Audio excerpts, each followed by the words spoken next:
One of the biggest mistakes people make with ChatGPT is assuming the newest or most advanced model is always the one they should use. It isn't. Sometimes the fastest answer is exactly what you need. Other times, slowing the AI down produces a much better result. If you've ever wondered when to choose instant and when to choose a thinking model, this simple comparison will help you make that decision every time. Think of it like asking a colleague for help. Sometimes you have a quick question. You just want an answer so you can move on with your day.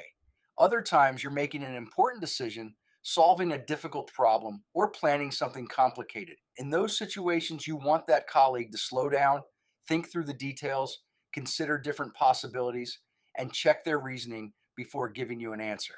That's essentially the difference between instant and thinking models. Let's start with instant. This is the everyday model. It's designed to be fast, responsive, and great for the kinds of tasks most people do throughout the day. Need to draft an email? Instant is a great choice. Want to rewrite something so it sounds more professional? Instant handles that well. Brainstorming ideas, summarizing a document, creating discussion questions, explaining a concept, generating lesson ideas, building a checklist, or simply cleaning up your writing. These are all excellent uses for instant.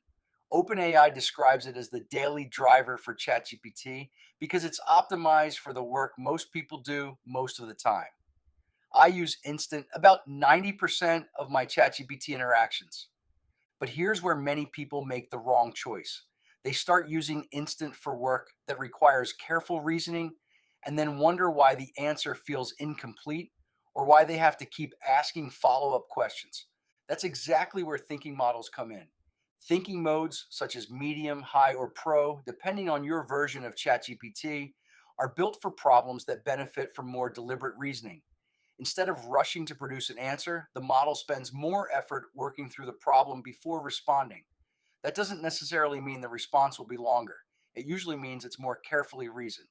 This is the mode I'd choose if I were comparing several vendors, planning a district wide initiative, reviewing a policy, debugging complex code, interpreting messy data, building a strategic plan, evaluating trade offs, or writing a decision memo.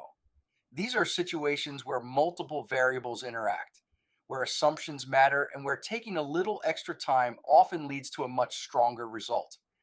Now, you might be wondering, do I have to decide every single time which model to use? Not necessarily. In some versions of ChatGPT, Instant can automatically recognize that your request is more complex and temporarily switch into thinking mode behind the scenes. That means many users don't have to think about it very often. But if you know you're starting a challenging task, manually choosing thinking tells ChatGPT you want it to spend more effort reasoning through the problem from the beginning. So, which one is better? That's actually the wrong question. The real question is, what kind of work are you asking ChatGPT to do? If the task is straightforward, go with instant. You'll get a high quality answer quickly. If the task involves analysis, judgment, multiple constraints, or careful reasoning, choose thinking. You're trading a little speed for significantly more depth.